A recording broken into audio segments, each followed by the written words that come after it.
Back to reality, my friends. This is what we're used to. And I'm smiling, but it's only because I don't want to cry. Today was straight up ugly. The game, the loss, the weather, the special teams, the whole damn thing. I take ownership for not being able to put points on the board. It all starts with me and ends with me. But this Philadelphia loss is right there, in my opinion, because they had no business losing this ball game at all. And we gave them grace the entire season because of the talent. When you talk about the inefficiencies on the offensive side, we all felt like, well, they can get it right. It was lifeless. It was gutless. It was heartless. It was just less, everything. I think it's tough to single out one individual, especially in a moment like this. We all got to improve, and that's how I look at everything that we go through. The Philadelphia Eagles season is over. Dead. Finished. Kaput. And Jalen Hurts, he's breaking the internet right now. Not because of what he did on the field in their absolutely stunning 23-19 playoff loss to the San Francisco 49ers, not because he threw 2 picks, not because the defending Super Bowl champions just got embarrassed at home. No, people are losing their minds over what Hurts said after the carnage.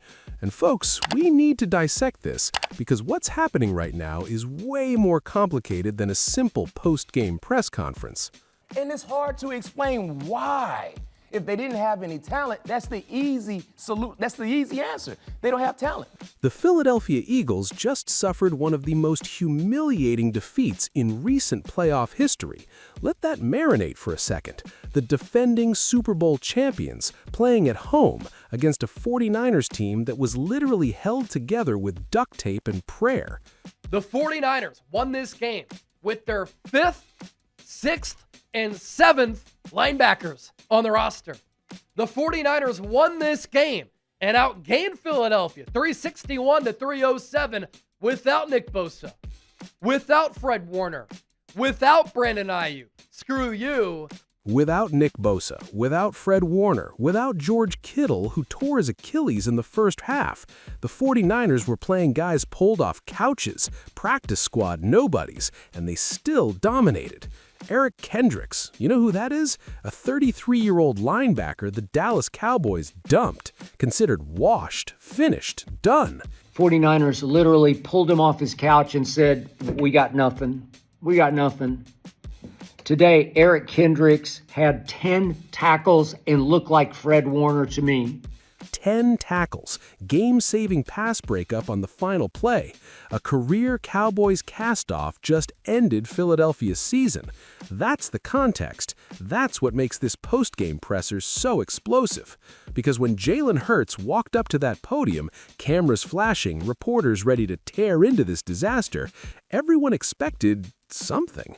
Anger, frustration, accountability for the people who actually deserve it. Instead, we got this. For not being able to put points on the board. It all starts with me and ends with me. And on the surface, that sounds amazing, right? That's leadership. That's a franchise quarterback protecting his guys, taking the heat, being the adult in the room. Except, is it? Because here's where this gets interesting. While Hurts is falling on the sword, taking all the blame, protecting everyone around him, the actual problems in Philadelphia are getting swept under the rug like dirt at a crime scene. Kevin Patullo, the offensive coordinator, this man just orchestrated one of the most pathetic offensive performances in playoff history. 19 points. 19! Against a defense missing multiple All-Pros. The Eagles scored 19 points with the NFL's most expensive offense. They mustered 119 yards total in the second half. 119 yards in an entire half of playoff football with Saquon Barkley, A.J. Brown, Devonta Smith, Dallas Goedert, that roster. And when reporters asked Hurts directly about Patullo, about whether that relationship has a future, you know what he said? I think it's tough to single out one individual, especially in a moment like this. We all got to improve, and that's how I look at everything that we go through. Hold up. Wait. You're taking all the blame for yourself, but you can't address the coordinator who's been running a scheme so basic that opposing defenses were literally laughing about it? We heard a lot of guys after they played the Philadelphia Eagles say, it's right there in front of you. Basic, predictable, elementary. Multiple teams this season said after playing Philly that the offense was simple to defend. That's not a Jalen Hurts execution problem. That's a design flaw. That's coaching. But Hurts won't say it. He's protecting everyone, taking the arrows, being the good soldier. And you know what? Part of me respects it. Part of me sees a leader trying to keep the locker room together, trying to prevent the complete implosion that's clearly coming. But the other part, the part that watched this game, that part is screaming. Because while Hurts is being diplomatic, while he's playing politician at the podium, the real dysfunction in Philadelphia is festering like an infected wound. Let's talk about A.J. Brown. And as part of them self-cannibalizing, you had Nick Sirianni arguing with A.J. Brown on the sideline. A.J. Brown had a big drop. Saquon Barkley had a big drop. Devontae Smith had a big drop. Massive, massive moments in that game. A.J. Brown, sideline blow-up with the head coach, multiple drops in crucial moments. This has been building all season long. Jalen Hurts and A.J. Brown have clashed for several years. They had an off-the-field incident and personal clash that for a while I thought they had resolved, but it's one that I don't know if you ever quite get over it. I think they just don't like each other. I don't think they hate each other. I just think they don't like each other. They don't like each other. The franchise quarterback and the number one receiver don't enjoy playing together, and it's been visible all year. Targets, catches, pouting, complaining. AJ has pouted, complained, all but mutinied all year long, all but rebelled. It's always over targets and catches and targets and catches and targets and catches. And in the biggest moment of the season, 3rd and 5, second half, ball hits A.J. Brown right in the hands, dropped. Later in the game, crucial fourth quarter moment, Devonta Smith, another elite receiver, ball in both hands against the wind, dropped. These weren't Jalen Hurts failures. These were talent failing to execute. These were Pro Bowl receivers not making plays when it mattered most. But Hurts takes the blame. All of it. Yeah, we just didn't make the plays. That's it? We just didn't make the plays? No elaboration, no specifics, just blanket coverage for everyone? And here's what's driving people crazy about this. Is Hurts being a great teammate, or is he enabling a toxic culture?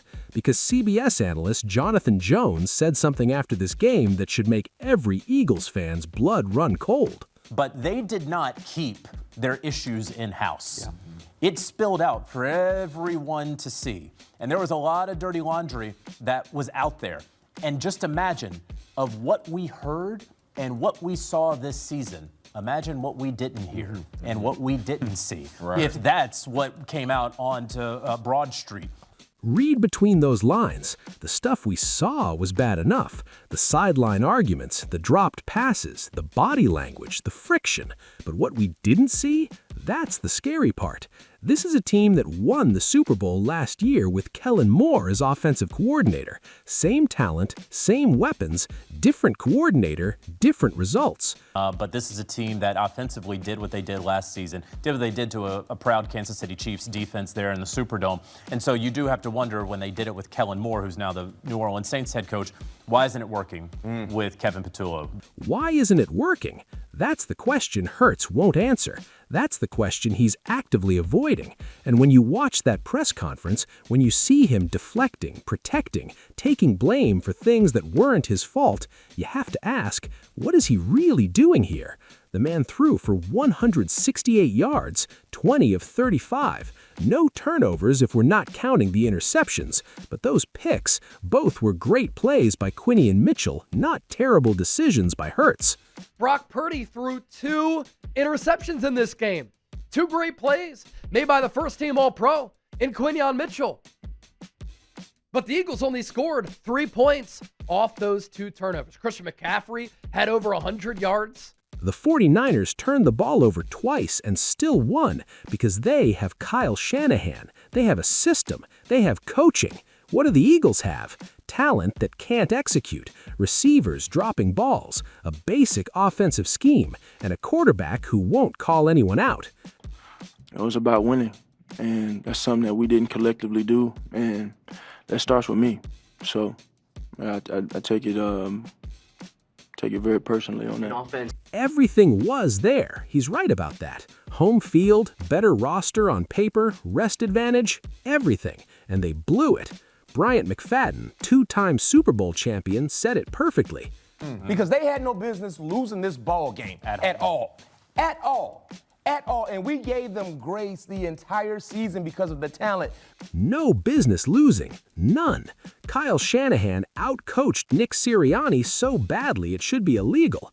The 49ers ran a trick play, Juwan Jennings throwing a touchdown to Christian McCaffrey that completely changed the game. In critical moments of a ball game, knowing when to go to that trick play, knowing the situation in that it says it fits us best to call it right now, and knowing that your players will execute in that fashion. And also, too, great coaches make adjustments. Great coaches put their players in position to succeed. Great coaches adapt. What did Kevin Patullo do? Run the same predictable offense that's been failing for months. And Jalen Hurts? He protected him, protected everyone. What it looks like, it's about how you learn from it, how you respond from it. And so it's not on any individual. It's on us as a unit, this team this year. Not on any individual? Really? The offensive coordinator who can't scheme guys open isn't responsible? The receivers dropping crucial passes aren't responsible? The head coach arguing with his star receiver on national television isn't responsible? It's everyone's fault, which means no one's fault. And that's the problem with what Hurts is doing here. That's why this is going viral. That's why people are divided. Because on one hand, you've got people saying, this is what leadership looks like. This is a man protecting his teammates, keeping things in-house, preventing complete chaos that's clearly coming. But on the other hand, you've got people screaming, this is enabling. This is allowing dysfunction to continue. This is sweeping problems under the rug instead of addressing them. Both sides have a point. Here's what we know for certain. The Eagles' offense was broken all season. The passing scheme was basic. The relationship between Jalen Hurts and A.J. Brown is fractured. The coaching staff has issues. Kevin Patullo's system doesn't work with this personnel. And Jalen Hurts just stood at that podium and said, it's all on me. Is that noble or is that a problem? When Jonathan Jones talked about this being Kyle Shanahan's best coaching job, he said something profound. I think this is Kyle Shanahan's best coaching job, regardless of Super Bowls, because of what they have lost. Regardless of Super Bowls, because maximizing limited talent, getting practice squad players to execute, making chicken salad out of chicken, that's coaching. The Eagles had everything, and they failed, and their quarterback won't point fingers. I think winning is hard. Nothing about it is easy, especially when you're trying to repeat. You know, everything was clear for us and what we wanted to accomplish this year, and we came up short. Winning is hard. Repeating is difficult. But you know what makes it harder? Not addressing the real problems, not holding people accountable, not making the tough calls. The 49ers lost George Kittle in the first half, their best offensive weapon. Torn Achilles, season over. You know what Kyle Juszczyk said after the game? And it hasn't mattered what you've thrown in our face. Like, we're going to find a way to go out there and play good football. And we did enough to get the win today. They found a way. With backups, with nobodies, with guys signed off the street. The Eagles couldn't find a way with Pro Bowlers. That's coaching. That's culture. That's the difference. And Jalen Hurts is trying to protect a broken culture by taking all the blame himself. And the internet is exploding because people can't figure out if that makes him a great leader or part of the problem. Here's my take. You can be both. You can be a good teammate who protects people, and you can be enabling dysfunction. Those things aren't mutually exclusive. Hurts clearly cares about his guys. He doesn't want to throw anyone under the bus. He's trying to keep the locker room together in the face of what's about to be a brutal offseason. But at some point, leadership means more than just taking blame. It means addressing real issues. It means having tough conversations. It means demanding better. But it takes everyone being honest with themselves on that and challenging themselves to grow from it. Everyone being honest. Everyone. That includes the coaching staff. That includes the receivers. That includes the front office. But Hurts won't say that. He can't, or he won't. And that's what's driving people crazy. Because we all watched A.J. Brown drop that pass. We all saw the sideline argument. We all know the offense was predictable and basic. And Hurts is standing there saying, "It's all on me." No, Jalen, it's not all on you. Some of it, sure, you're the quarterback. The buck stops with you in some ways. But all of it? That's not accountability. That's deflection disguised as leadership. The Eagles just wasted a championship window. They had everything set up perfectly.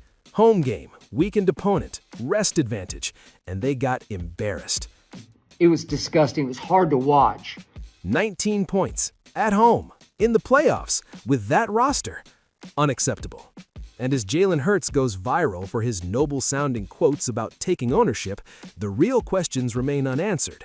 Will Kevin Patullo be back? Will A.J. Brown be traded? Will the scheme change? Will anyone be held accountable? Or will everyone just learn and grow from this and run it back next year with the same broken pieces? That's what we don't know. That's what Hurts won't tell us, and that's why this is going viral. Because in an era where we're starving for authenticity, for real accountability, Jalen Hurts gave us corporate speak, protected everyone, took all the blame, and we can't figure out if that makes him a hero or part of the problem. The answer? Probably somewhere in the middle. But one thing's for sure, this offseason in Philadelphia is about to get messy. Changes are coming. They have to be. And when they do, we'll see if Jalen Hurts' post-game diplomacy was wisdom or weakness. The internet has spoken. The debate is raging. What do you think?